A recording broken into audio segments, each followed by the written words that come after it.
All right, welcome to video 2. Now we'll customize this system for your tutoring business. We'll set up 3 key areas: your tutor settings, your lesson types and rates, as well as your dashboard preferences.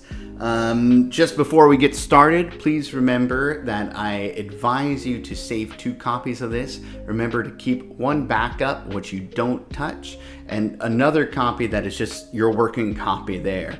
The reason for that is that if you accidentally delete a formula that is critical to the system, you can always use the backup as a reference. So you could copy that exact same cell and paste it into your working copy.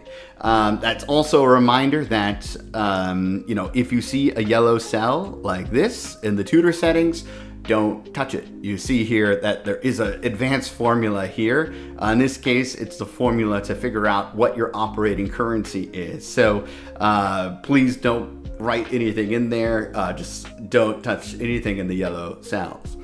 But while we're here, actually, this is where you get started with setting this up. So the setup is pretty straightforward. If you only want to use this as a way to just record and remember, what lessons you've done, some of this information isn't necessary. But if you do plan to do invoicing and manage payments, then you certainly want to fill in anything that's in the gray cells here. So we're going to do that together. I'm just going to put in some tutor for you, let's say. Address line 1234 Park Avenue. This could be the suite number or something, I don't know. Apartment 34. The city we'll say is Denver, Colorado. And then we'll put the postal code 1234555. And the country will be United States. Here, I'm just gonna, just put in your email address. So we'll say email at email.com. Your phone number, your website, we'll just leave that as is.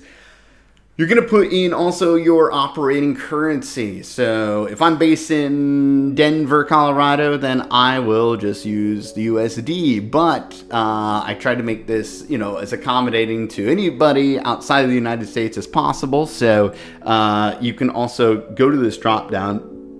You have Polish zloty, you have the euro here, the pound. So you have a number of currencies to choose from. If you click on any of them, you're going to see that the denomination, the currency symbol, actually changes there. So that's telling you that the system has registered that currency. And so everything that you do on that spreadsheet is going to be working in that currency. So the default is just USD there. You're then going to see here payment terms. Now this is specific to invoicing. So if you plan to invoice, what this means is like how many days basically from the issuance of your invoice is there going to be until the deadline, right? My standard is I have 30 days between the issuance and the deadline, so I put it in there. If you want to make it shorter, you could say 2 weeks, so we could put 14 in there, right? But you put in whatever number, you'd like for your invoicing. And then last but not least, you're going to put in your bank information. So I'll put Citibank USA or something there. You put your IBAN or your account number here. So we'll just say 1110, like something like that. And then same thing for your SWIFT or routing number. I'll put that as something similar like that. And then you can put your payment reference. Totally optional. I usually don't, but it's there if you want it, right? So once you've put all that info in, it really doesn't take a lot of time, but you're done with that page. You don't really need to go back here unless you want to change your currency, unless you're changing your email address. It's just like a one and done thing. So it's going to save you a lot of time down the road, especially when it comes to making invoices. The next thing you want is to fill out the lesson types. Now, this you're not going to go to too often, but this is just putting in the type of sessions that you are offering, right? So I put these two generic things here, generic lesson sample and piano lessons, but you could put anything you want. You could put SAT prep, you could put cooking lessons or cooking in Italian, right? So let's just do that for now. I'm going to put the hourly rate. So let's say this is going to be 55. This is going to be, I don't know, how much? We'll say 60. And this could be, I don't know, 72. This is rate per hour. You have the option to put descriptions of that. But it's not obligatory, but you do want to activate these, right? So that just tells the system that these are to be registered here. So, you just put as many lessons as you want in there, right?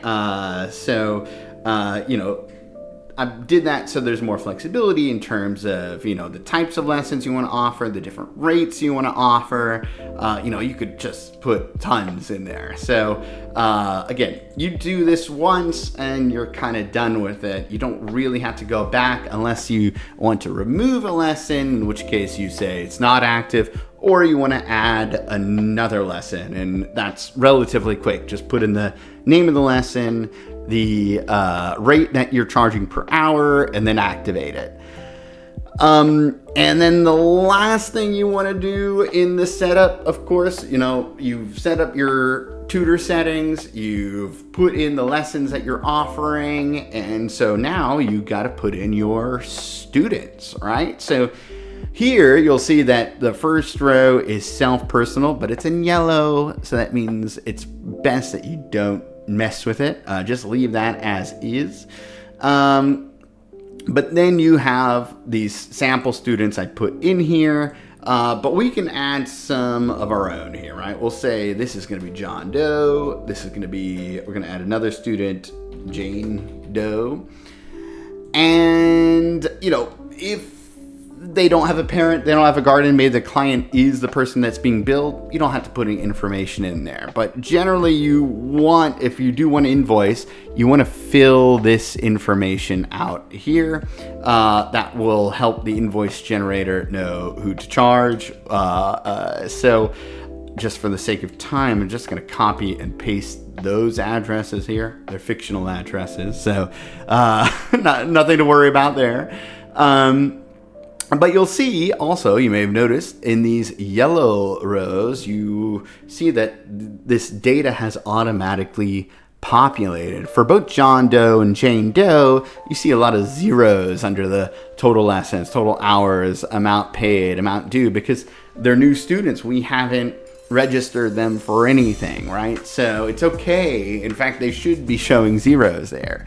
It'll show you their status. They have no lessons at the moment. They never had a lesson with you, so there's no previous lesson there. And it also has your action item for that student. So in this case, we want to schedule lessons. We'll get into the details about how to do that in later videos. And that's largely because you're going to be putting these students in one of two categories in your dashboard. And this really is critical for payment. Now, you go to payment type, and there's two types of payment. There's the postpaid and the prepaid. I'm going to make John Doe postpaid. That means that for John Doe, we've agreed that I'm going to provide a certain amount of lessons. We could say 4 lessons, 5 lessons, doesn't really matter. Or we're only, I'm going to be doing lessons with him all month. And then at the end of the month, I'm going to prepare an invoice. So he's going to pay after he's done a set of lessons, right? So that's what postpaid means. Prepaid is the opposite, right? Prepaid, we're going to do that for Jane Doe here. That means that she has, agreed to a certain amount of hours, a certain amount of lessons, and that means that she's going to pay in advance for a certain amount of lessons, and then you will perform those lessons. You'll notice that their status is different based off their payment type. The status of John Doe is no lessons, so that nothing to do there, really. But Jane Doe is prepaid, and because she has no credit, she needs to top up. So that's the utility of this. It's going to show you what each student needs to be doing at any given time. That is basically it for the initial setup. You put as many students in here as you'd like. It's just really important that you get that prepaid, postpaid in there for each one based off of your teaching style, your business style. I guess that does it for the initial setup. In the next few videos, we're going to have a video dedicated to what to do with a postpaid student and how to sort of log those hours and how to sort of prepare the invoice and all that stuff. And then we're going to have a separate video for our Jane Doe for the prepaid student there. Thank you for your time, and I'll see you in the next video.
you.